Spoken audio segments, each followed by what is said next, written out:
Thanks. That was really fun listening to the ladies. I could relate to a little bit of everything that was said.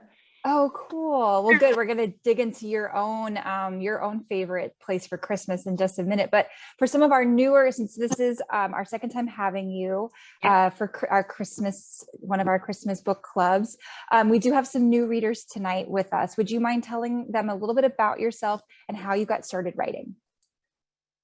Right. I always loved to write. Just even as a child, I just wrote every chance I got for fun, Mm-hmm. and didn't take it seriously. And I had to get to the point where I had like pre-adolescent children, and that's when something in me just really clicked, and I just started writing. And that's been 30 years or so ago, and 250 plus books ago. And because of the situation when I first started writing, I learned to write really fast because life Mm-hmm. was demanding and I had to do it in my spare time. So anyway, my first love is fiction, and women's fiction is my favorite, although I've done a little bit of everything. Mm-hmm. And right now I'm writing a historical novel, but I really do, I like historical, but I love contemporary fiction. So Yeah. That's so interesting. So did you kind of have to go on a long journey to figure out that contemporary was where your voice was just the best suited? kind of, because when I first started doing it, it wasn't that popular. I mean, Mm-hmm. it just, and so I had to do other things and write. I hate saying had to, because I loved what I did. Sure. A Yeah. lot of books and some kids books and this and that, but yeah. And like even now though I'm doing the historical, I'm loving it. It's just I learned, Mm-hmm. I wouldn't learn otherwise. So Yeah, for sure. What's been like the most like the biggest shift or challenge for you switching from doing women's fiction to this new historical for yourself? more research, obviously. But it's the third book in a series. Hmm. So there's a kind of a lot to keep track of. It's set in Colorado Springs, which originally was called Colorado City, but then they changed it to Colorado Springs. And I've been learning a lot. I've been to Colorado Springs a lot of times, but it's like I'm learning a whole lot I didn't know about it. So that's kind of fun. And I Oh, actually that's going to be produced in Colorado Springs in January. So it was going to be in December, and I thought that would have been perfect because I could have done some sleuthing around, but mm-hmm. my book's due before that. So I missed that. You said you're going to be filming in January? Yeah, I have a book that's actually set. Originally, when I wrote it, was set in the summertime, and then they changed it to autumn, which is kind of fun. Mm-hmm. And it's going to be January, so it'll be interesting to see how that works. You guys are talking about snow and all that, and I'm thinking, Yeah. oh, That's so cool. That's got to be really exciting for you to get to go on set. it is. I had one that was up in British Columbia. That was a boat was a big part of it, Mm-hmm. but it's fun having one a little closer to home. And yeah, it's such a learning experience for me. But Yeah, that's really, really cool. So had you always been a big reader? yes and no, Okay. yeah, I think I was a lot more engaged in just being out there and doing things. And then here's a really quick little story. When I was in sixth Yeah. grade, my reading teacher for 3 years in the top reading class, and he did that. So he had us, keep track of everything. I had this huge notebook, and finally in sixth grade, there was a contest for who could read the most books, and you had to write these little index cards and give them to him, and blah blah blah.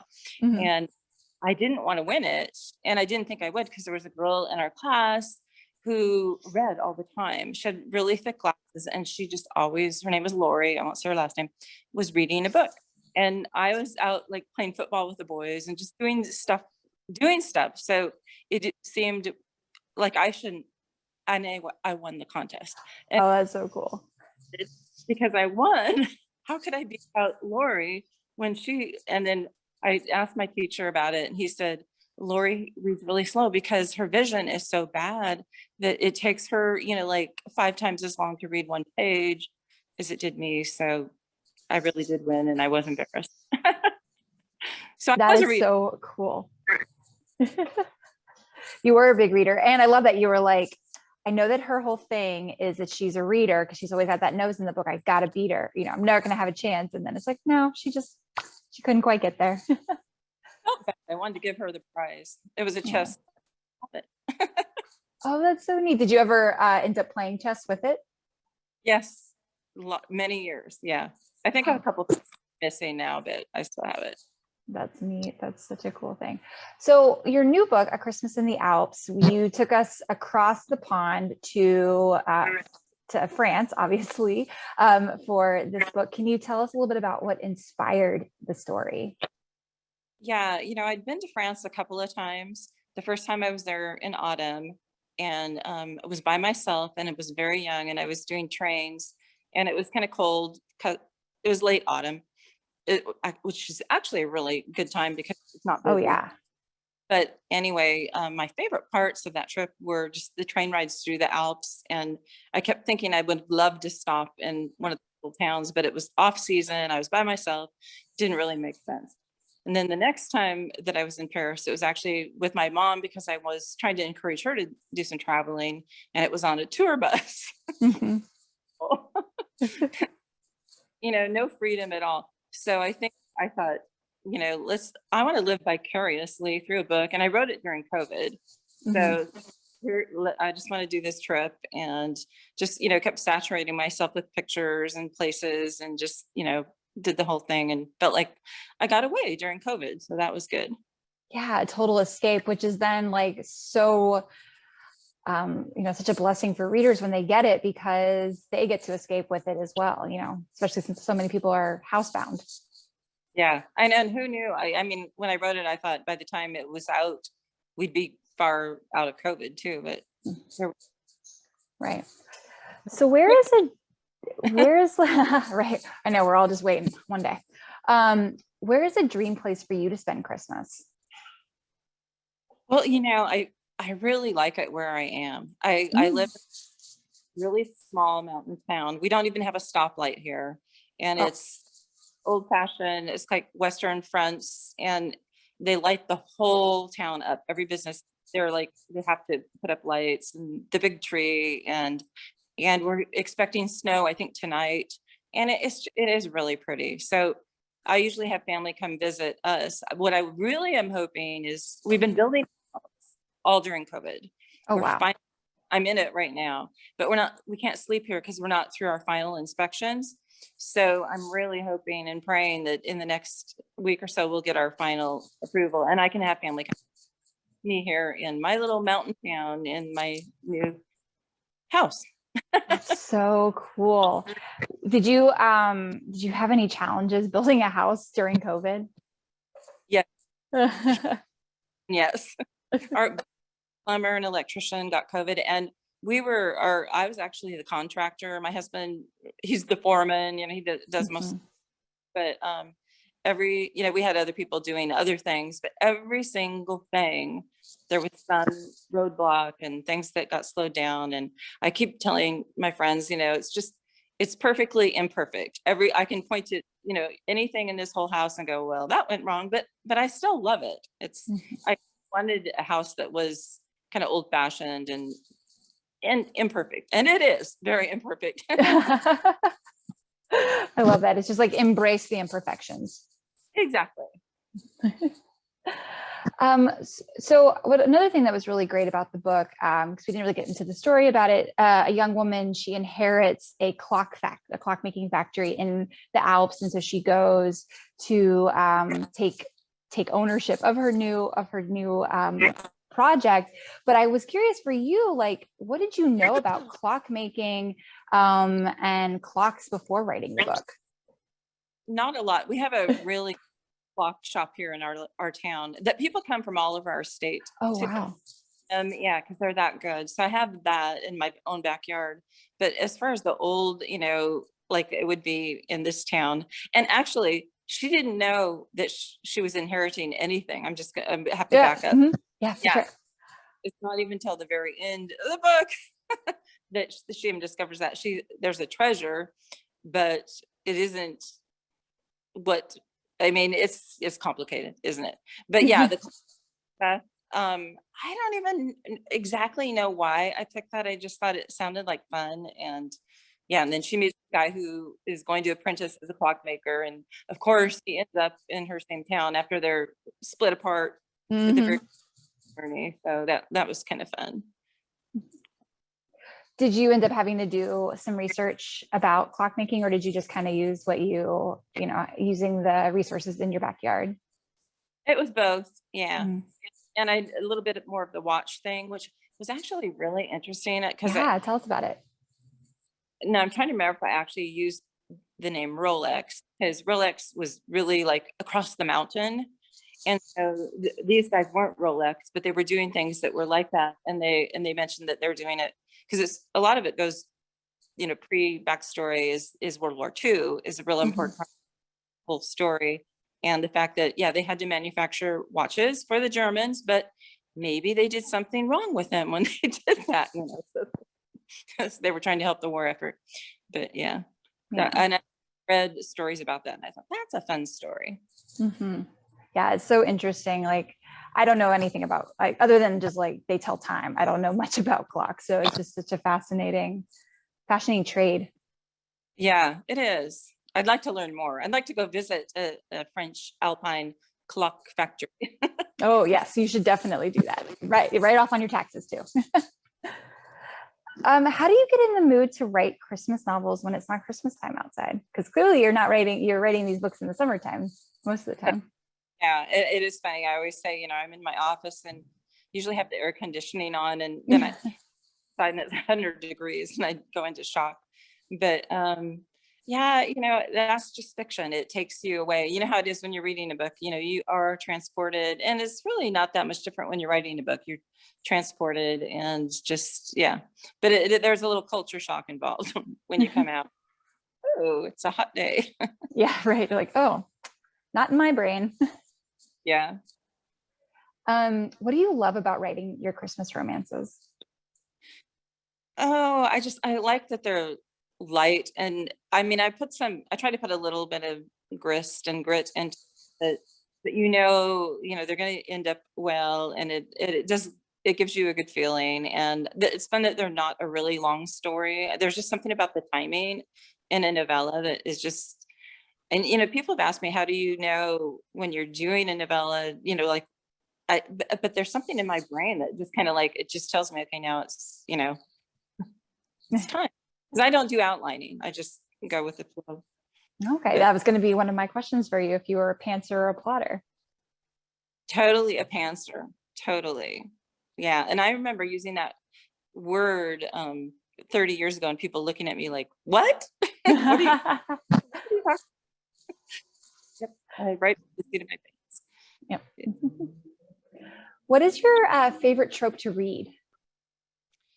It varies. I mean, like, I haven't had much time to read lately, but I have a book that I've started that's set in the 20s that I'm really Mhm. enjoying. Um, and it's not a romance. It's just interesting. It's about a woman that has leprosy, and Oh, wow. I but it just depends on my mood. And I'll have to admit that during COVID, I have gone for lighter reads. I Mhm. just age to, and building a house, it's just like I don't really want real heaviness in Yeah, my for room. sure. So yeah, I've been, yeah, gravitating toward lighter, but I don't have as much time to read as you ladies. I cannot believe that the one gal who said she'd read 190 books. Like, what? Yeah, That's so this group is incredibly impressive with their body count when it comes to books.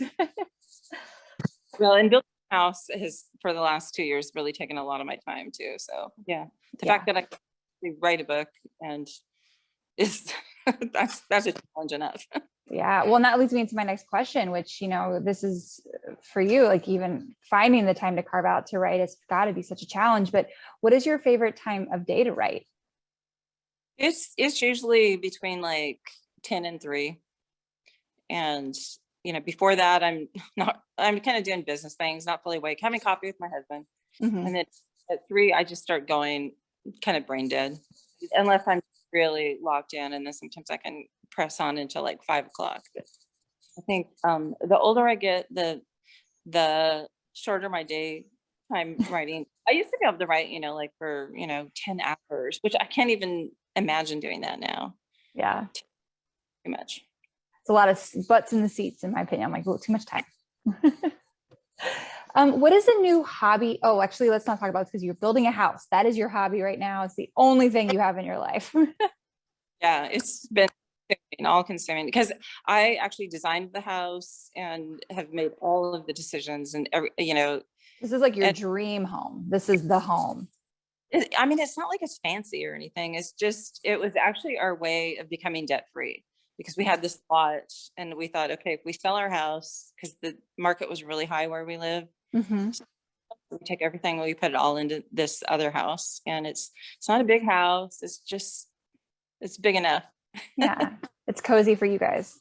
Yeah. I love that. What is one thing that you're looking forward to this holiday season? Getting into this house, actually sleeping here. We'll hang out. We've got, a lot of our furniture here, and your Christmas tree, which I can see behind you. Yeah, and I even put Christmas lights up outside, which I'm gonna go do a video of tomorrow. But we'll sit here and just enjoy and watch a movie. But then we call it a barn. It's not really, but it's like a garage shop, and it has 2 apartments above it. That's where we live, and they're kind of stripped bare because I've just been taking everything over, over here. They're just uninspiring, and we trudge over there at nighttime, and that's where we sleep. So I want to sleep in my own house. We'll see. I don't know.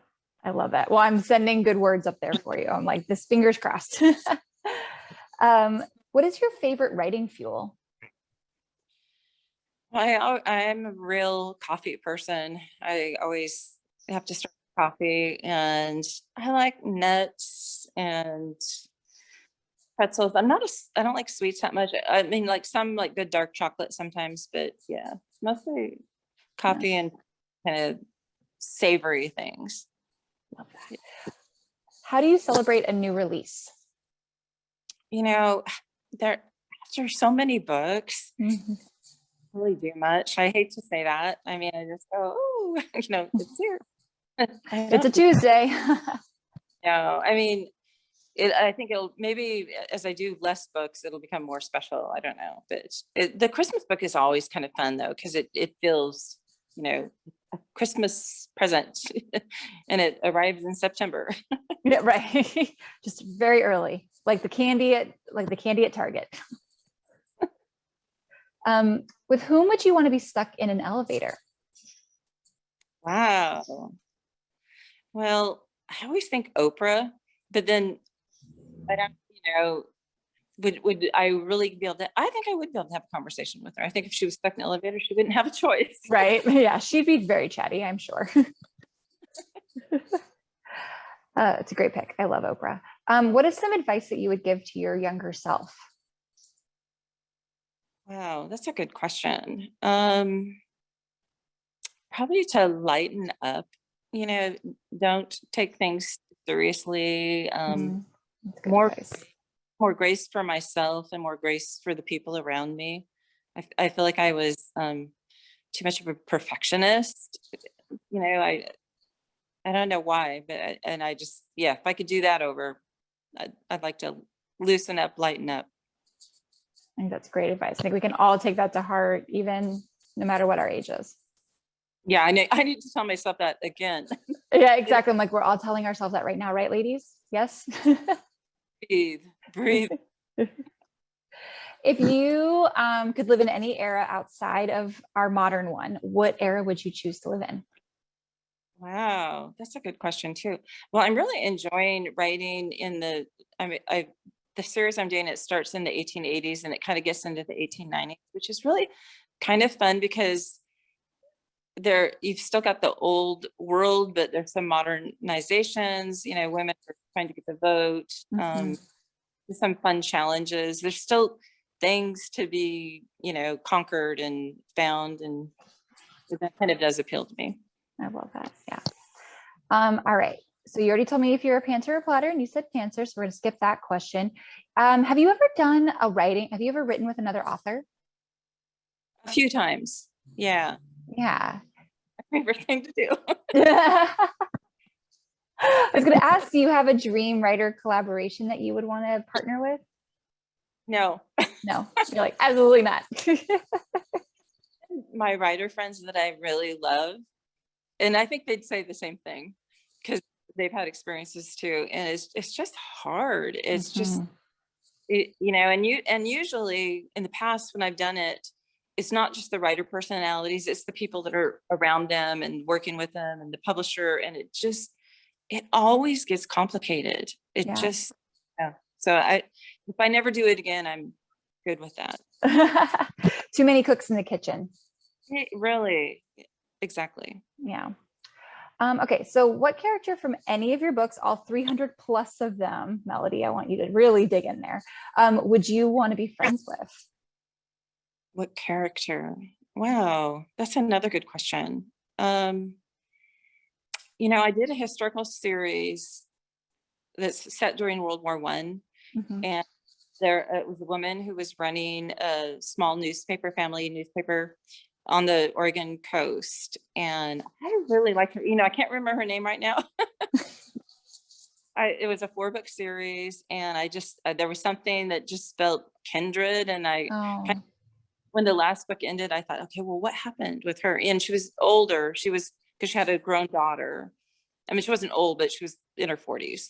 And just, and it was an interesting thing what was going on because it was kind of World War One. It was prohibition. She had the newspaper. She's a woman. People, mhm. so that I'd like to see what she's doing now. Awesome. Well, that'd be cool. All right. Do you write to muse? Do you use music in the background when you're writing? Sometimes I actually really like having sound in the background. I know not No.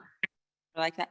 I will even like have a TV just on low, like on a movie channel sometimes, or just like news and I'm not listening to it. It's just something about that noise kind of frees up something in my brain that allows Mhm. me, I can't explain it, but it's how I work. No, I get it. It's that white noise. It just makes you kind of feel like you're in a coffee shop or just around and Uh, ideas are kind of bouncing everywhere. yeah. And even just a radio running or whatever, just something. Yeah, that's cool. Let's see. What is your favorite distraction when you're avoiding writing? Probably a good movie. Okay. And I love old classic movies. Yeah, I Turner Classics, and although lately I've been watching a series that I'd never seen before. My sister and I both got hooked on it called Heartland, which is a Canadian series. My sister's a real horse gal, but so anyway, we compare notes and we're working our way toward the end of it. But it was a pretty long. I was about to say it's a very long series, so you have a lot to keep up with on that one. Yeah. I love that. Let's see. So, what is your favorite Christmas tradition? Well, a lot of traditions that feel like they've sort of gone by the wayside as we've gotten older. I've simplified, Mhm. but my husband's birthday is Christmas. Oh, So, gosh, I think about 20 years ago, he mentioned he didn't like having turkey on Christmas, which my grandma had always done. So I'd always, well, what do you want? Lasagna. And so we have Christmas lasagna, birthday lasagna, which is really it's more work in a way than turkey, it's a lot. but So, do you make it all by scratch, all that lasagna? all of it. And then there was a while when I had one son being a vegetarian, so I had to make 2 lasagnas. One was vegetarian and one but I still enjoy it. I just gotten so used to doing that. That's what I do on Christmas Day is make lasagna. I love that. I love lasagna so much. It's just like the biggest bowl of comfort. So good. I put in all the traditional ingredients and it's pretty good. Well, we're all going to Melody's house once it's approved this week. We're coming over for Christmas lasagna. Thanks, Melody. Before I turn the room over to our readers to ask some of their follow-up questions, how can readers stay in touch with you and find out more about you?